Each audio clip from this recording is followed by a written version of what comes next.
Hello दोस्तों, मैं आप सभी को अपने चैनल पर स्वागत करता हूं। डिस्क्रिप्शन लिंक में जाकर आप पूरा वीडियो ज़रूर देखें।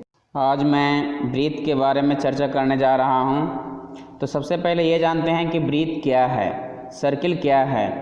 तो किसी समतल में एक निश्चित बिंदु से समान दूरी पर स्थित सभी बिंदुओं को मिलाने से बनी आकृति को ब्रीथ कहा जाता है। किसी समतल में एक निश्चित बिंदु से समान दूरी पर स्थित सभी बिंदुओं को मिलाने से बनी आकृति को वृत्त कहा जाता है। इसे हम आकृति से समझते हैं कि किसी समतल में एक निश्चित बिंदु, मान लिया जाए कि यहाँ एक निश्चित बिंदु है, तो एक निश्चित बिंदु से समान दूरी पर स्थित बिंदुओं को मिलाने से, इस प्रकार सारे बिंदुओं को यदि मिला दिया गया है तो इस प्रकार बनी आकृति को वृत्त कहा जाता है। और वृत्त के मध्य बिंदु, यहाँ जो मध्य बिंदु है, वृत्त के मध्य बिंदु को केंद्र कहा जाता है।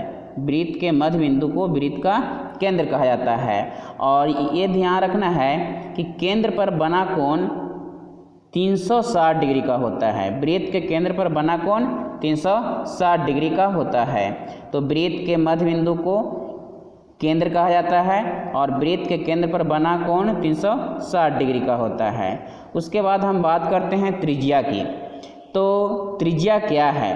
तो सबसे पहले एक वृत्त हम बनाते हैं और वृत्त को जो घेरने वाली रेखा है, जिस रेखा द्वारा ये वृत्त घेरा गया है, उसे परिधि कहा जाता है। तो वृत्त को घेरने वाली रेखा को परिधि कहा जाता है। तो जिस रेखा द्वारा यह घेरा गया है उस रेखा को हम परिधि कहते हैं। और यही समझना है, पहले परिधि उसके बाद केंद्र हम जानते हैं। तो केंद्र और परिधि, तो केंद्र परिधि के बीच की जो दूरी होती है उसी को त्रिज्या कहा जाता है। केंद्र और परिधि के बीच की दूरी को त्रिज्या कहा जाता है। इसे हम आर से लिखते हैं, त्रिज्या को लिखते हैं, रेडियस होता है। तो केंद्र से परिधि तक की दूरी को क्या कहा जाता है? त्रिज्या कहा जाता है। तो वृत्त को घेरने वाली रेखा को परिधि कहा जाता है और केंद्र से परिधि तक की दूरी को त्रिज्या कहा जाता है। उसके बाद हम जानते हैं कि व्यास क्या है। व्यास क्या है? तो परिधि के दो बिंदु, एक वृत्त हम बना लेते हैं और परिधि के दो बिंदु, एक बिंदु यहाँ लेते हैं और एक बिंदु यहाँ ले लेते हैं। तो परिधि के दो बिंदु को मिलाने वाली रेखा, परिधि के दो बिंदुओं को मिलाने वाली रेखा जो केंद्र से होकर जाती है, यहाँ केंद्र है तो केंद्र से होकर जाती है, उसे व्यास कहा जाता है। केंद्र से होकर जाती है उसे व्यास कहा जाता है। अगर कोई बिंदु यहाँ से खींचे और केंद्र से जाएगा तो वो व्यास कहलाएगा। तो केंद्र से जाएगा तो व्यास कहलाएगा। तो इसको ये ध्यान रखना है कि त्रिज्या व्यास की आधी होती है।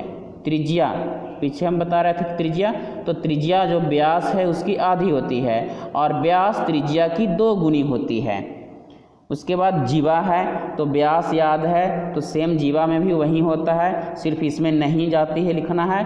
तो परिधि के दो बिंदुओं को मिलाने वाली रेखा जो केंद्र से होकर नहीं जाती है, उसमें अगर जाती है केंद्र से होकर तो व्यास कहलाता है।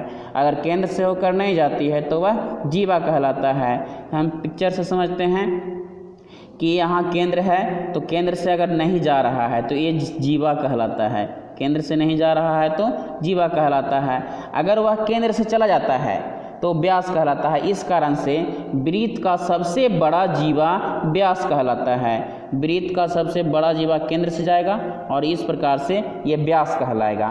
तो केंद्र से जाएगा तो व्यास कहलाता है। तो वृत्त का सबसे बड़ा जीवा व्यास कहलाता है। उसके बाद है चाप। परिधि के टुकड़े को चाप कहा जाता है।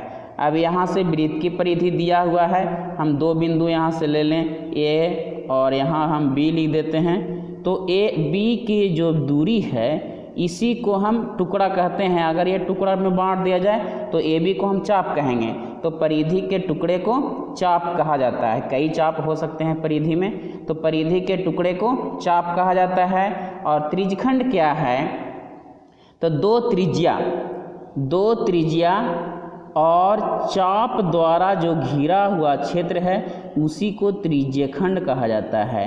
दो त्रिज्या इस प्रकार से दोनों अगर आर रहेगा और चाप यहाँ हो जाएगा। तो दो त्रिज्या और चाप द्वारा घिरे क्षेत्र को हम त्रिज्यखंड कहते हैं। यहाँ हम थीटा लिख सकते हैं कोण त्रिज्यखंड का। तो इस प्रकार से ध्यान रखना है कि दो त्रिज्याओं एवं चाप से घिरे क्षेत्र को त्रिज्यखंड कहा जाता है।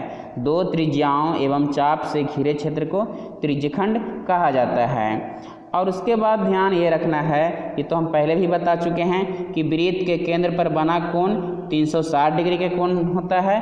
अर्धवृत्त पर बना कोण समकोण होता है। हम अर्धवृत्त बनाते हैं इस प्रकार से, और अर्धवृत्त पर हम कहीं से भी कोण बनाएंगे इस प्रकार से, तो ये 90 डिग्री का यहाँ से कोण बनाता है। अगर यहाँ से भी हम खींचेंगे तो ये 90 डिग्री का कोण बनाता है। तो अर्धवृत्त पर बना कोण समकोण होता है, अर्धवृत्त पर बना कोण समकोण होता है। उसके बाद है, तो हम पहले बताए हैं, त्रिज्या व्यास की आधी होती है और व्यास त्रिज्या की दोगुनी होती है। और वृत्त का सबसे बड़ा जीवा व्यास कहलाता है। Please like share. Thanks for watching. All the best.